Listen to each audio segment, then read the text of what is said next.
इतना थक जाता था और अचानक कभी-कभी घबराहट होने लगती थी, धड़कनें बढ़ जाती थी। कई डॉक्टरों को बताया, कई अस्पतालों में इलाज करवाया, समझ में नहीं आ रहा था कि मैं क्या करूं। मेरा काम थोड़ा बहुत लिखने का भी है, दिमागी काम है और मैं जब हार गया तो मुझे समझ में नहीं आया मैं क्या करूं। मैंने लीलावती में भी बड़े-बड़े डॉक्टरों को दिखाया।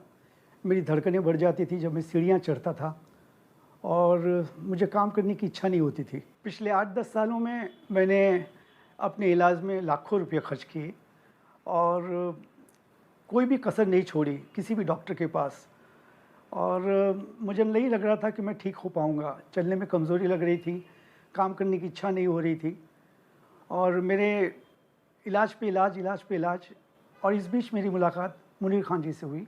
वो मेरे दोस्त हैं और जब उन्होंने मेरी शक्ल देखी तो पूछा क्या हो गया है? मैंने कहा मुझे मज़ा नहीं आ रहा है और मुझे लग रहा था जैसे मैं मुरझा सा गया हूँ। उन्होंने मुझे एक बार देखा और फिर अंदर गए और एक दवा लेके आए और मुझे बोला मुँह खोलो। मैंने मुँह खोला तो उन्होंने मेरे मुँह में थोड़ी दवा डाल दी।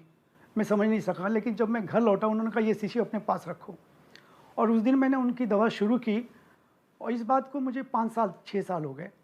मुझे पता नहीं कि मुझ में क्या फ़र्क आया, लेकिन देखने वाले लोग मुझे कहने लगे कि आप तो फिर से किसी फूल की तरह खिलने लगे हैं, चेहरे पे वही ताज़गी आने लगी और मैं तंदुरुस्त होने लगा। दवा की भी ज़रूरत नहीं पड़ती है अभी और मैं सुबह से लेकर शाम तक खूब काम करता हूँ। आज आपके सामने खड़ा हूँ, लोगों के साथ काम करता हूँ।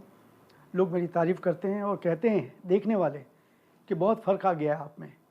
पहले जैसा आप कमज़ोर लगते थे, 4 साल में बहुत तब्दीली आ गई है और मैं खुश हूँ और दिल से दुआ देता हूँ। खान साहब ने जो दवा इजाद किए हैं उससे कई लोग ठीक हुए हैं, ये मैं सुनता रहा, लेकिन मैंने आँखों से देखा। जो मेरे पास आते रहे और मुझे पूछने लगे कि मुनीर खान कहाँ हैं, मेरे को कैंसर हो गया है, कोई कहता है मुझे हार्ट का प्रॉब्लम है और उनका ऑपरेशन मैंने टलते हुए देखा। लोग कोमा में हैं और उनको दवा दी गई और वो उठ के खड़े हो गए। इतने बड़े शख्सियत का जिन्होंने हज़ारों लाखों लोगों का इलाज किया हो और बड़े-बड़े डॉक्टरों से बचाया हो मरीज़ों को और जो कहीं जिसका इलाज नहीं होता वो यहाँ आते हैं, ऐसे आदमी को तो राज के सम्मान मिलना चाहिए, उनको उनका सम्मान होना चाहिए और उनको कोई बड़ा पारितोषिक मिलना चाहिए और उनका देश में नहीं पूरे विश्व में उनका नाम हो, शोहरत मिले। डॉक्टर मुनीर खान ने हज़ारों लाखों लाइलाज बीमारियों का इलाज किया है और मैं चाहूँगा कि भगवान उनको